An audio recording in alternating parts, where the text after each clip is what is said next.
Balik lagi di channel YouTube Dansel Official bareng aku Tobel. Setelah 2 video kemarin kita udah bahas rekomendasi smartphone kelas 1 2 jutaan dan juga 3 sampai 4 jutaan. Sekarang saatnya nih kita bahas rekomendasi smartphone kelas 5 sampai 6 jutaan.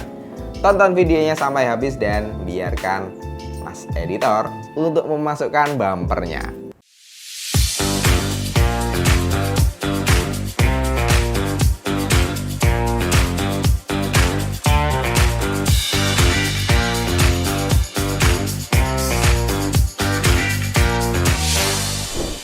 Langsung aja untuk pembahasan yang pertama, smartphone dari Poco F4.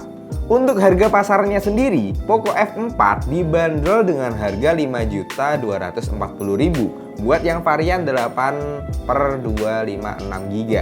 Tapi ada juga yang lebih murah dengan harga 4,9 juta aja buat varian yang 6/128GB. Untuk chipset Poco F4 menggunakan Qualcomm Snapdragon 870. Salah satunya chipset Snapdragon seri 8 yang masih kencang performanya buat beberapa tahun ke depan.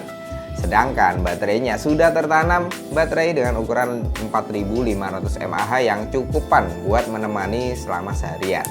Namun tenang aja, dia udah support fitur fast charging 67 watt. Untuk layarnya sendiri, Poco F4 menggunakan panel AMOLED memiliki bentang layar 6,67 inci dengan resolusi Full HD Plus dengan punya refresh rate yang udah 120Hz. Pastinya udah siap banget nih memanjakan mata buat penonton YouTube ataupun sekedar scroll-scroll sosmed aja. Meskipun layarnya udah pakai panel AMOLED, tapi posisi fingerprintnya masih ada di samping. Masih belum ditanamkan di dalam layarnya. Ini demi mensiasati biar smartphone ini harganya enggak terlampau mahal-mahal karena memaksakan fitur yang dirasa kurang begitu penting. Kalau buat kamera belakang, terdapat 3 buah kamera yang memiliki resolusi serta lensa yang berbeda. Kamera utamanya beresolusi 64 MP dengan fitur OIS di dalamnya. Yang kedua, terdapat kamera ultrawide dengan 8 MP.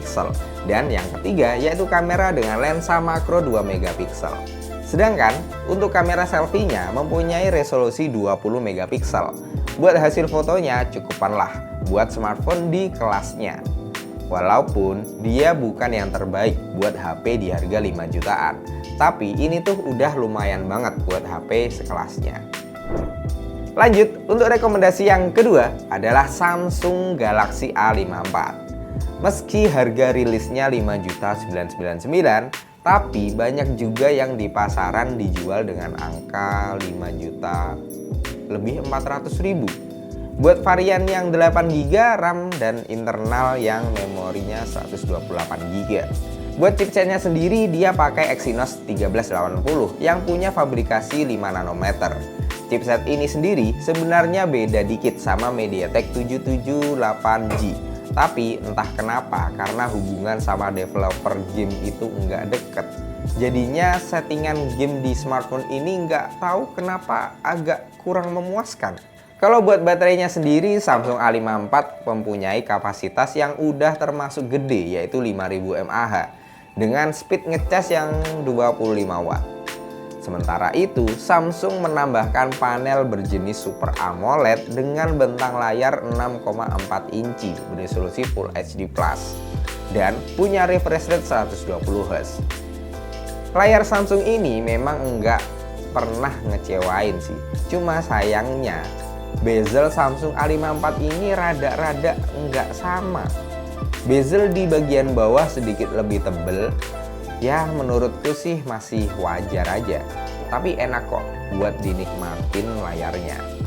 Smartphone ini udah terlindungi sama IP rating 67, yang artinya tahan dengan air ya. Tahan dengan air bukan berarti bisa masuk ke air. Terus kalau buat setup kamera belakangnya terdapat 3 kamera dengan 3 lensa yang berbeda. Kamera utamanya memiliki resolusi 50 MP yang udah tertanam OIS menggunakan sensor IMX766. Kemudian lensa yang kedua memiliki lensa kamera berjenis ultrawide dengan resolusi 12 MP. Dan kamera ketiganya berjenis lensa makro dengan resolusi 5 megapiksel. Sementara itu, buat kamera yang ada di bagian depan memiliki resolusi 32 megapiksel. Buat hasilnya asli, ini udah keren-keren sih. Perpaduan chipset Exynos 1380 dibantu dengan sensor IMX766 bikin hasil jepretannya bagus dan enak banget buat dilihat.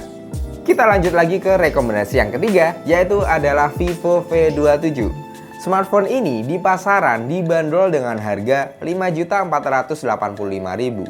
Chipsetnya menggunakan MediaTek Dimensity 7200 yang punya fabrikasi 4 nanometer. Mempunyai RAM sebesar 8GB dan internal memori sebesar 256GB. Tertanam baterai sebesar 4600 mAh dengan speed ngecas yang kencang 66 watt. Layarnya sendiri menggunakan panel berjenis AMOLED dengan bentang layar 6,78 inci. Memiliki resolusi Full HD Plus dan punya refresh rate 120Hz. Namun sayangnya smartphone ini di harga segini masih menggunakan speaker yang mono, belum stereo. Sementara sisanya udah cakep banget sih buat HP harga 5 jutaan. Kalau buat kameranya juga cakep, memiliki setup triple kamera.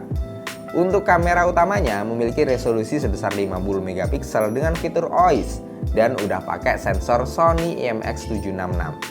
Sedangkan kamera keduanya menggunakan lensa berjenis ultrawide 8 megapiksel dan kamera makro 5 megapiksel.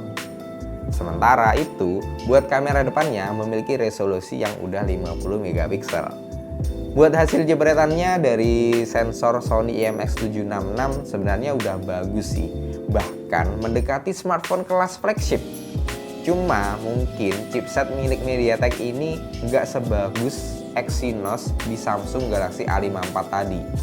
Untuk kualitas foto harus diakui, Vivo V27 masih ada sedikit di bawah Samsung A54. Lanjut, buat rekomendasi yang keempat adalah Oppo Reno 8 5G. Nah, smartphone ini di pasaran pada umumnya dibanderol dengan harga Rp5.999.000. Tapi kemarin kita dapat di harga termurah di angka Rp5.179.000 aja. Dimana udah beda banget nih sama harga launchingnya. Poin yang bikin HP ini kurang menarik tentu aja ada di chipsetnya. Nggak tahu kenapa pada seri ini sepertinya Oppo tidak terlalu peduli. Karena di harga segini kalian udah dapat nih chipset Snapdragon 695 yang umumnya terpasang di HP kelas 3-4 jutaan. Secara performa emang nggak buruk, tapi kalau buat kebutuhan main game ataupun untuk kalian yang ngejar performa, mending langsung skip aja deh HP ini. Karena harusnya di kelas HP 5 jutaan, kalian itu udah dapetin performa yang lebih kenceng kayak di list-list sebelumnya. Buat baterai sendiri memiliki kapasitas sebesar 4800 mAh dengan speed ngecas yang udah 67 watt yang udah tergolong ngebut banget. Sedangkan buat layarnya Oppo Reno 8 5G menggunakan panel berjenis AMOLED dengan bentang layar 6,7 inci beresolusi Full HD Plus dan punya refresh rate 120Hz. Layarnya juga udah punya desain yang melengkung yang bikin layar ini enak buat dilihat, apalagi waktu kita genggam pakai tangan. Nyaman banget. Untuk kamera belakangnya terdapat susunan 3 buah kamera dengan sensor yang jenis lensanya berbeda-beda juga.